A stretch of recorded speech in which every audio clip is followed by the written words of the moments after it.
Here with Lee Shapiro. You're about to address the crowd here at the Innovation. I am. So what is, well, I know what your topic is. It's called Solving the Hassle Equation. Does that sound, did I get that right? That's the topic. And it's one of the things that, at least for the founders who are here and maybe other investors, I don't think they fully appreciate that it's not enough just to bring an interesting product to market, maybe one that even you think is the best designed thing since the iPhone, right? But you have to understand what job is it that that service or product is going to do. And if it doesn't solve enough meaningful problems for people, then they're not going to use it. And so it'll just be one thing that goes on the shelf. So think about Fitbit, okay? Sold a lot of Fitbits, but what happens to those after a few months? They end up in a drawer. Right.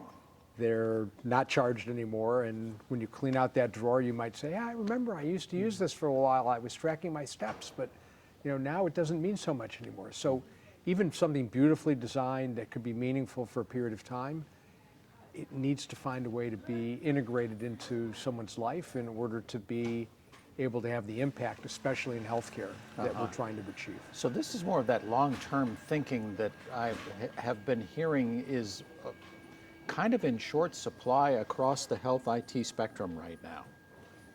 Well, I think it's really a question as we look at things from an investor perspective. We'll talk to 2,000 some odd companies a year, and we invest in relatively few of them. And so as part of our filtering process, we do an analysis of how well this particular offering is addressing challenges that people face in their lives. Because if it's not doing that, then it's not likely to help people change their behavior in a way that allows them to adapt to whatever that new offering is. Being an innovator, though, it's tough business. I mean, it's a lot of nose to the grindstone, and it's not something that just happens overnight.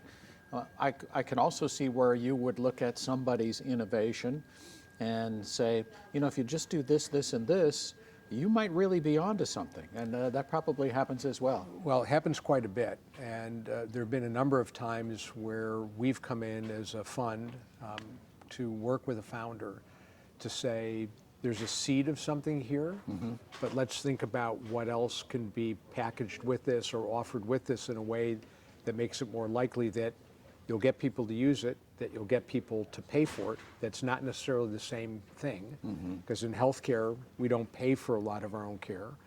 We pay for a portion of it. The rest of it's paid for by our health plan or by employers. And then once you kind of get to that point where you say, gee, now we have something that people will pay for, what kind of changes will this allow? What kind of outcomes will this produce that will lead to better health down the road? And so all those elements need to be present.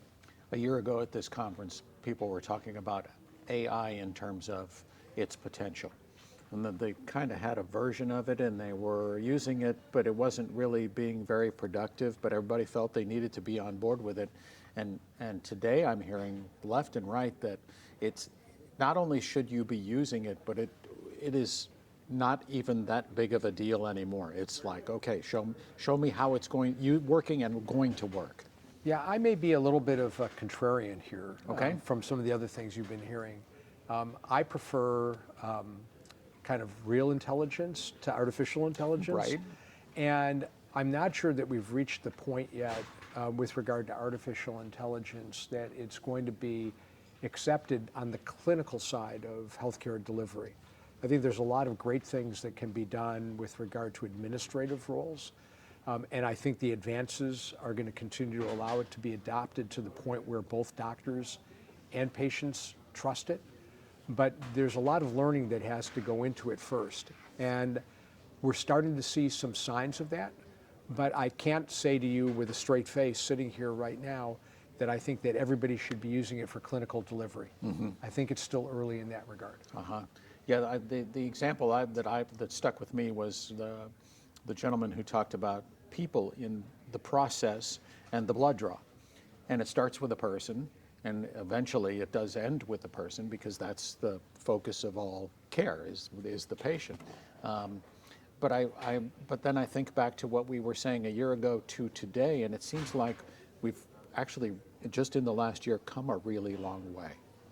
Well, there's certainly been a huge amount invested. We've had algorithms in healthcare for the 30 some odd years that I've been involved in investing in building companies in healthcare. Algorithms have always been there. What's changed? We have more data processing power. So chips by companies like NVIDIA that allow us to run calculations much more quickly. Storage capability, memory capabilities have grown dramatically.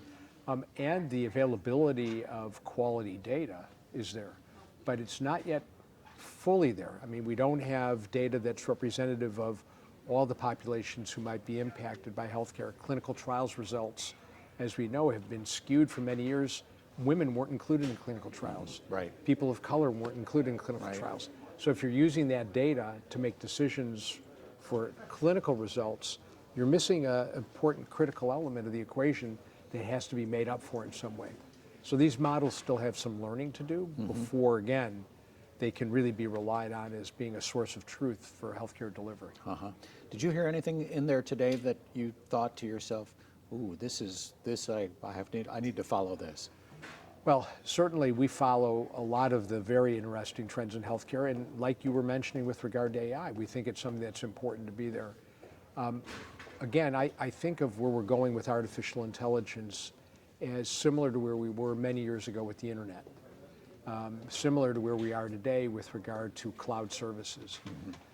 The reason why I believe that we see so many of the large technology companies like Microsoft and Amazon investing in AI is because they're now going to make that available as part of their cloud services. Right. Today, when companies start, very different than years ago when we were investing, people used to spend a lot of their capital on buying servers and hosting their own software and actually hosting their own websites. You don't need to do that today. You can go to third parties and you can scale much more quickly by leveraging cloud services. I think AI will be built into the cloud, and then interesting offerings will be built on top of what's available. And so over time, it will become commoditized, no different than cloud services have been, because it'll be available widely to whoever it is that needs it. You really got to stay on top of things, don't you? Well, technology moves very, very quickly, and certainly the adoption curve for artificial intelligence from when ChatGPT launched just over a year ago with their public version has been dramatic. But now we have to find ways that it moves from being kind of at that introductory phase to it really gets integrated into a lot of the services offerings that we use day in and day out. All right. Lee, I appreciate you coming by and sharing your insights and thoughts. Thanks so much for inviting me. Good. Good to see you.